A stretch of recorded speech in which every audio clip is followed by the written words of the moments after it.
going on, guys? My name is Zell. I come back with another video, this time with BRAVERY from VulnHub. And sorry I've been uploading a while. I've been busy with the OSCP. Now that I'm finished with that, I can continue to upload videos. So I'm going to begin by looking at the IMAP scan, which I already ran. And I ran default scripts, version detection, all ports, output in 3 formats. And we have SSH, DNS, web server, we got NFS, need to check that, SMB, HTTPS, MySQL, another web server, that's Nginx, and we got some contents in the robots.txt, and it's giving us a Samba version. Usually we would enumerate this to find out if there's any vulnerable versions, or if it's a vulnerable version running. So I could just do that into Google, see if there's anything. Doesn't look like this is vulnerable because it's a version after this, so this wouldn't be vulnerable. So we know Samba is not a vulnerable version in this case. So I'm going to check out that NFS share. So I'm going to go ahead and quickly copy and paste this command. Grab the IP real quick. It always does that. It just ignores me copying.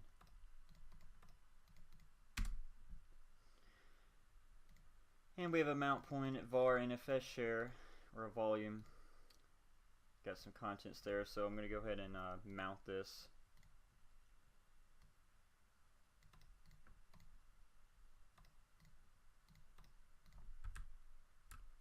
At where it is NFS share.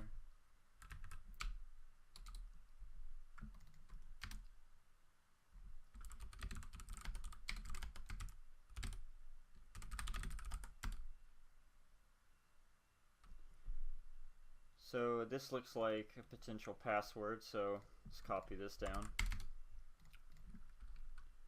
And usually I would go through and, you know, enumerate all this, look at this, but since we have a potential password there, because that just looks odd, I'm going to go and copy that down and be done with it. And we go back. So now I'm going to check out that the SMB share, or enumerate it, see what's going on with that. Could use NSC for that, which would be here.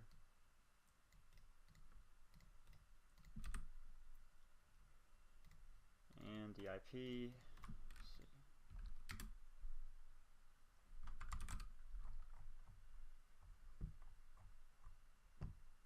Found the user David and Rick, so we'd probably want to write that down. Also, I need to run enum for Linux too. It's usually what I would run. We have read and write accessed. Well, that's for the IPC. We have an anonymous and secured share. So just write that down. Okay, it just ignored me doing that. Okay, it's fine.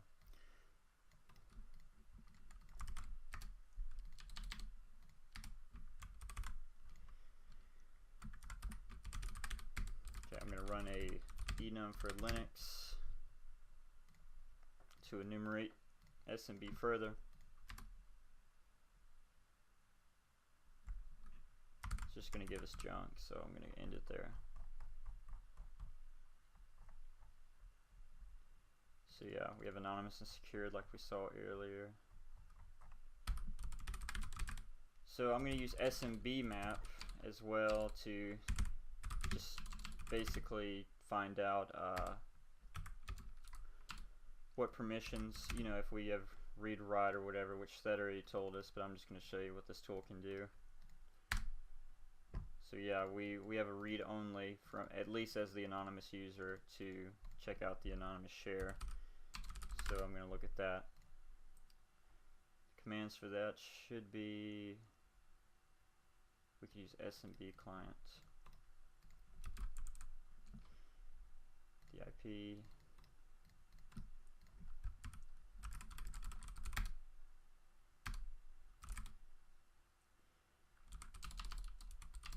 and let's see. Yeah, okay. It's gonna be really weird to try to change directories because of the. Yeah, I'm not even gonna play with that.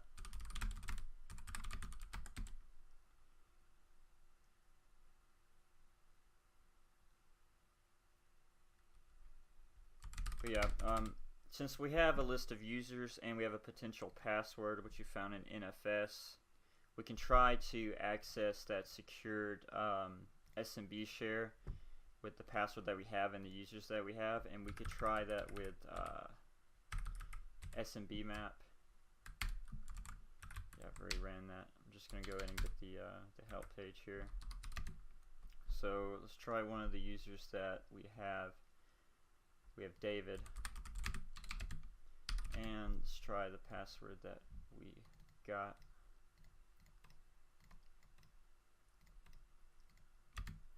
Okay, here we go again.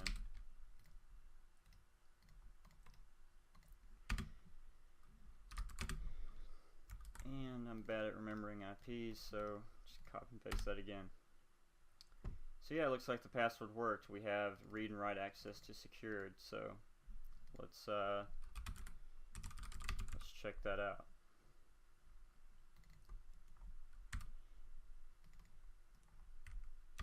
And we want it as, I think it's uppercase U.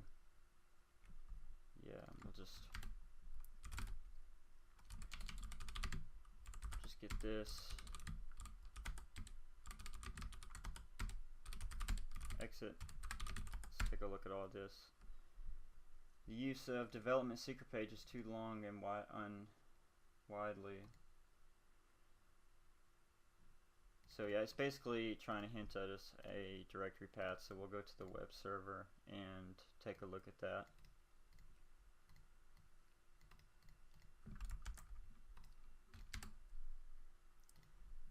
See if it's a valid path.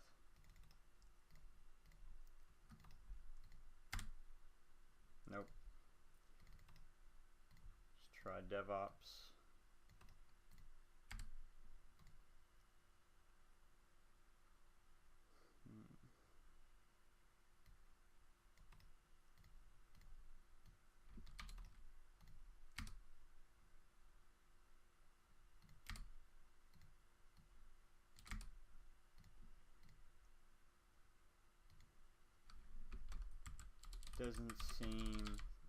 Doesn't seem to work.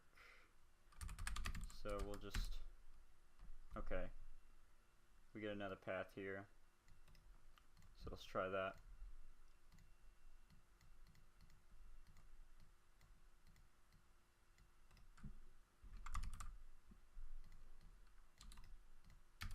Okay, it's ignoring my copy and paste again.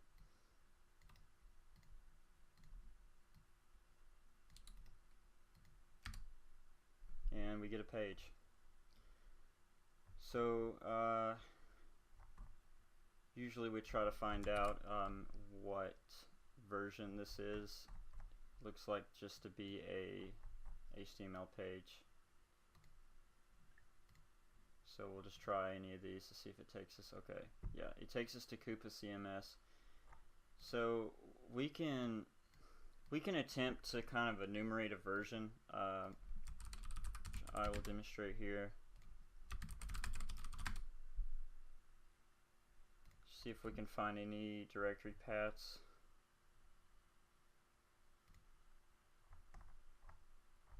See if they left this open.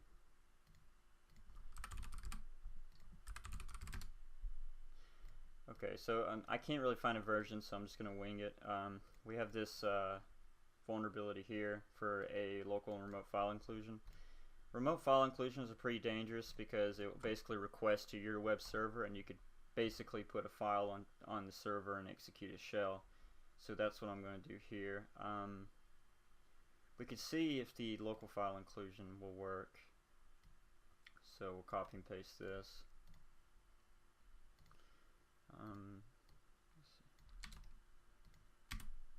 Yeah, okay, it is vulnerable. We do have local file inclusion. So let's see if the remote file inclusion works. So I'm going to create a directory called www,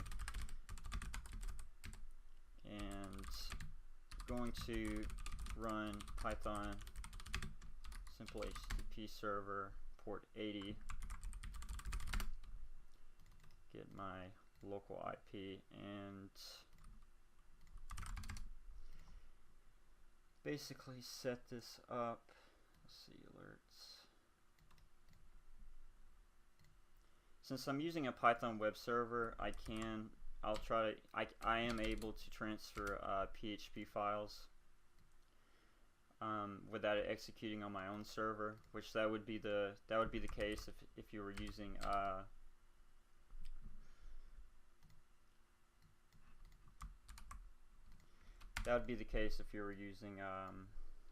Apache with PHP. It would execute on your server. So we're going to give it HTTP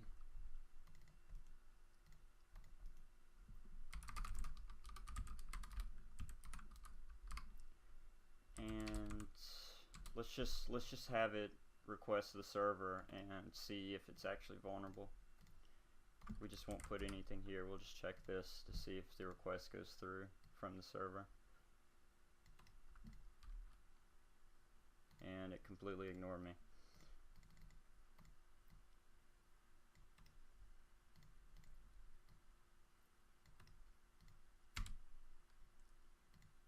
And it does. So it is vulnerable to remote file inclusion. So that's a way we can get a shell. So I'm going to go ahead and get a PHP shell. I might have stored it here somewhere. Yeah, I did. Okay. So I'm basically just going to copy here, edit this. This is from Pentest Monkey, if you're wondering who this is from. It might already be on Kali, but I'm not sure. You could try to locate for that.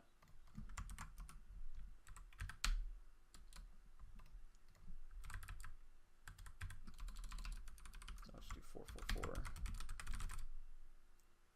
So we shell.php, so I'm going to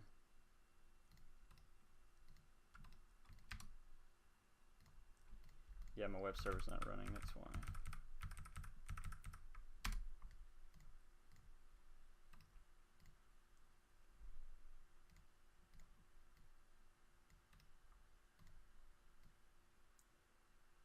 And we'll have that request from the server. Got to make sure that my netcat shell is running.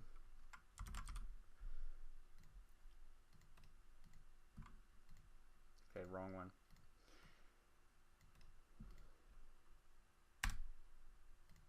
And we get a shell, just like that. Okay, so have a few things I like to do whenever I get a low privilege shell is I like to export the term and try to get bash, a TTY with Python. So I'll go ahead and try that now. Yeah, okay. And let's see, I have this on my reference. This here. This is going to give us tab auto completion. Control Z, type that command, enter again, and we have tab auto completion. So now I'm going to begin enumerating. I don't want to really open that because I don't want to expose it, but now usually what I would do is just run a Linux linenum, which is right here. This is a good tool for just quickly enumerating the system and seeing if there's anything that might catch, that might lead to potential privilege escalation. And this might be a horrible idea, but to do it like this, just make sure it's alright. It looks like it's all there.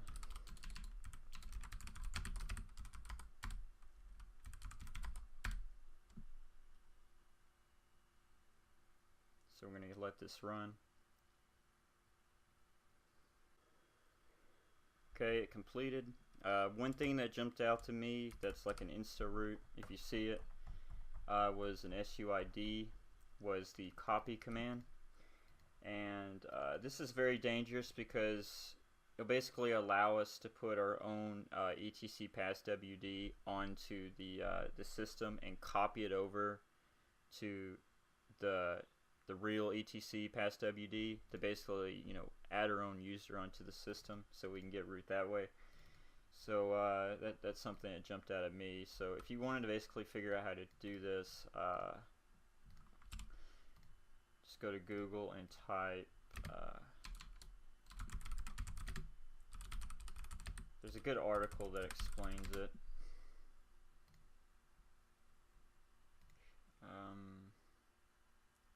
It might be this one. Yeah.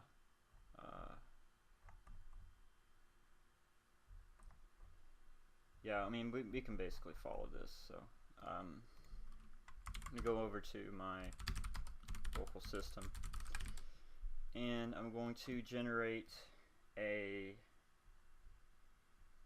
well, first we're going to copy the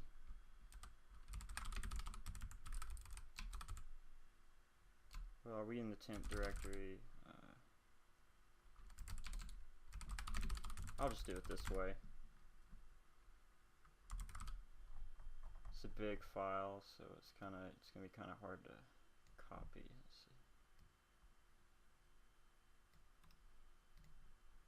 see. Go over to my main system. Copy this over. Make sure I didn't miss any users.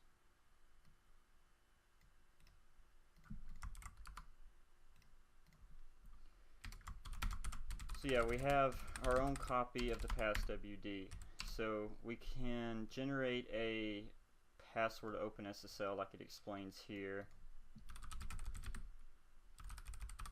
to add into our own passwd.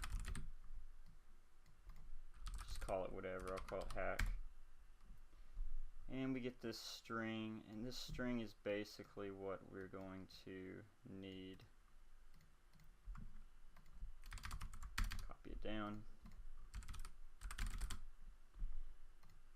And I want the syntax, it's right here. So we basically want to put this at the bottom of our passwd.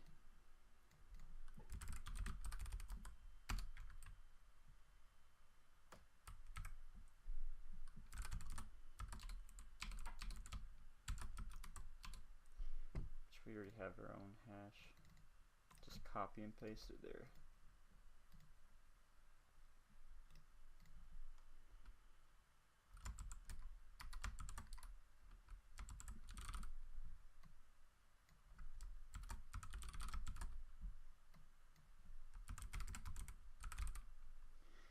And that should be good.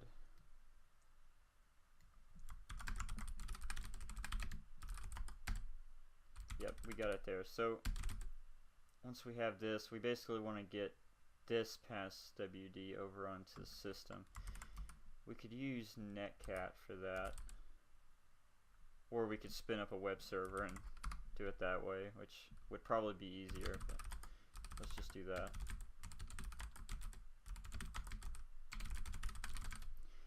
Okay.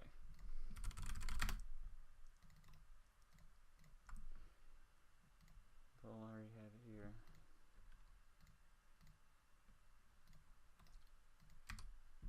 Gosh. I don't know what's going on with my copy and paste. It's it's been a pain. Oh, the web server's not even running, of course.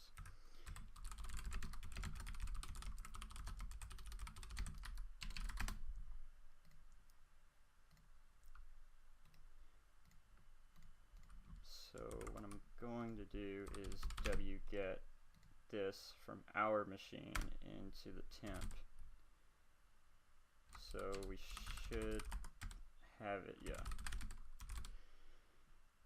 So we're just going to copy this over to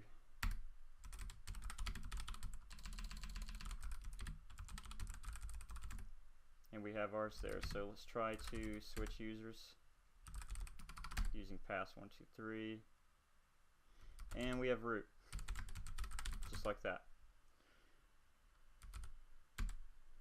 Okay. So that's basically how you compromise this machine, or that's the way I did it. If this helped you any, I'm glad. So yeah, goodbye.